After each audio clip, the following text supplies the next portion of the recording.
Eu pensei na irmã Jane e num grupo de pessoas com ela que estavam orando nas madrugadas aqui na igreja, acreditando na resposta. E eu chorava, eu dizia, Senhor, eu não entendo. E naquele momento, Deus confortou o meu coração, Deus confortou o coração através da minha esposa, que foi usada por Deus para mim, como também foi usada na oração e outras pessoas. E eu voltei na sexta-feira e Deus nos abençoou e nós cremos na vitória, mas foi um momento difícil. E essa semana eu tenho pensado, o que significou a perda do nosso templo? É importante você entender isso, porque quando você encara a sua perda, e eu estou mostrando para vocês uma das minhas perdas. Eu podia contar para vocês inúmeras perdas que eu já passei, que você já passou, que nós passamos como igreja, e que você passa como indivíduo. E na minha mente a pergunta não é somente a minha perda, mas a minha percepção da perda. Amados, entenda que há perdas necessárias, que há perdas que fazem parte do ciclo da nossa vida.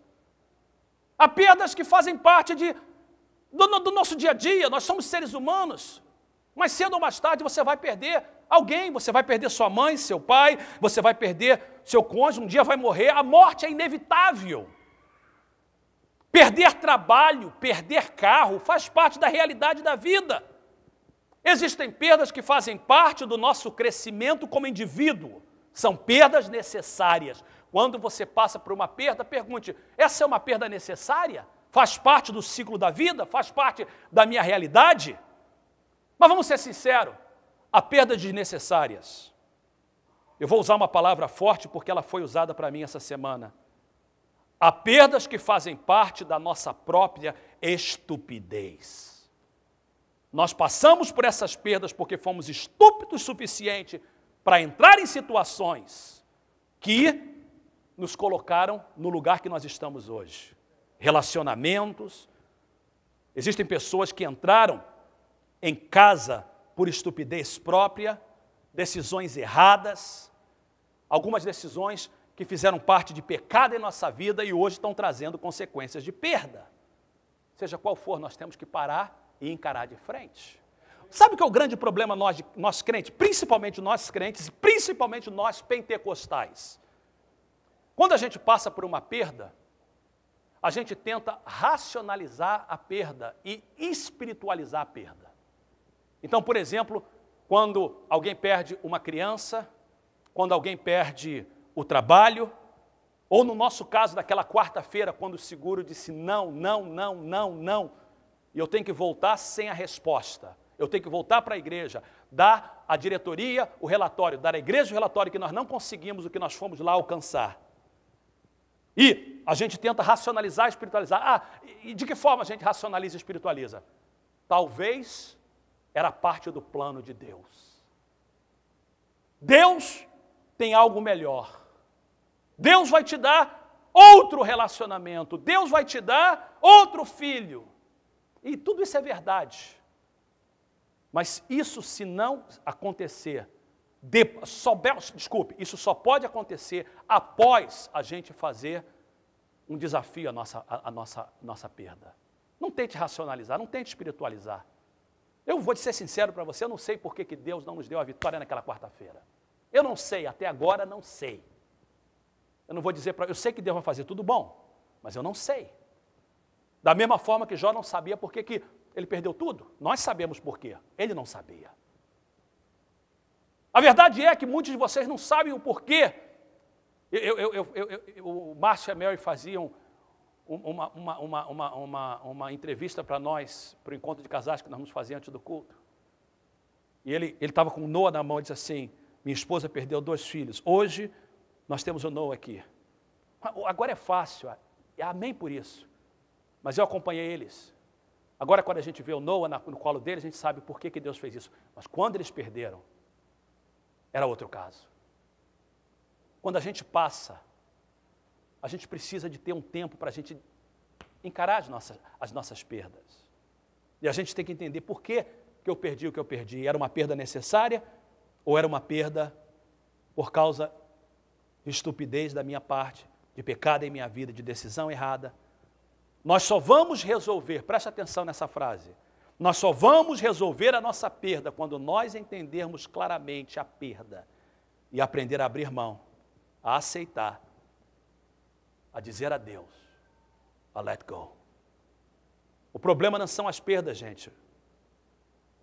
Preste atenção nessa frase, o problema não são as perdas, mas o nosso apego às coisas que perdemos. Quando a mulher de Ló olhou para trás, em Gênesis 19, e ela olhou para trás para Sodoma, ela revelava o apego que ela tinha a Sodoma.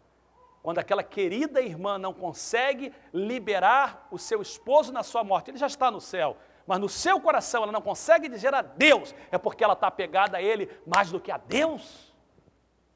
Quando a gente não consegue dizer adeus a um relacionamento, vamos ser sinceros, gente, nós humanos, e a gente fala isso para a nossa esposa, para o nosso esposo, eu não posso viver sem você. Isso é bonito e romântico, mas não é verdade. Todo mundo pode viver sem outra pessoa, a gente só não pode viver sem Deus. Por mais que a gente ame a nossa esposa, se o dia Deus, e vai acontecer, espero que leve muito tempo para isso, mas o dia que eu for, algumas pessoas vão chorar por mim. Eu espero que a minha esposa chore por mim, eu espero que os meus filhos chorem por mim, que a minha igreja chore por mim, mas de todo o coração, que o choro dure por um tempo, mas depois abre mão, toque a sua vida. E se eu perco a vida de alguém, se eu perco um ente querido, se eu perco uma esposa, um filho, é claro que eu estou dizendo isso claramente, gente. Quem é a pessoa mais importante na nossa vida? Como crente, quem é o número 1? Quem é o Senhor? O Senhor se chama Jesus Cristo de Nazaré. Ele é aquele que nós não podemos viver sem Ele. A gente pode viver sem templo, nós podemos viver sem prestígio, nós podemos viver sem status, nós podemos viver sem carro, mas nós não podemos viver sem Deus. Não podemos. Nós temos então que não nos apegarmos a pessoas e a coisas, por mais importante que elas sejam na nossa vida. Eu quero concluir essa mensagem, e a minha conclusão não suba ainda, porque é um pouquinho longa. Me dá 10 minutos para me concluir essa mensagem. Como é que nós vamos aprender a aceitar e crescer através da perda? Primeiro, reconheça a depressão e dê permissão a você mesmo de chorar a sua perda. Se você vai vencer e você não vai cair em depressão, se você passa por uma perda, seja a morte, seja perder um trabalho, saber que você está doente ou o seu filho tem uma doença incurável, seja qual for a nossa perda, gente, quando você ouve e crê que Deus está em controle, a primeira coisa que você tem que fazer é reconhecer a tristeza, a depressão, e dê permissão a você mesmo de chorar a sua perda. Jó capítulo 1, verso 20, diz assim, que quando Jó passou pela perda, ao ouvir isso, Jó levantou-se, rasgou o manto, rapou a cabeça, então prostrou-se, rosto em terra, em adoração. Capítulo 2, verso de número 8. Então Jó apanhou um caco de louça e com ele se raspava, sentado entre as cinzas. Gente, que metáfora forte. Quando você passa por uma perda, não tenta ser ultra espiritual, super crente. Dê permissão a você mesmo de chorar. Dê permissão a você mesmo de dizer, eu estou deprimido, eu estou triste, faz parte da forma que Deus me fez. Não tente, na sua mente, passar a mão e dizer, não está tudo ok, quando tudo não está ok. E nós crentes, e nós pentecostais, somos muito culpados de tentar tapar o sol com a peneira. Reconheça a depressão e dê permissão a você mesmo de chorar.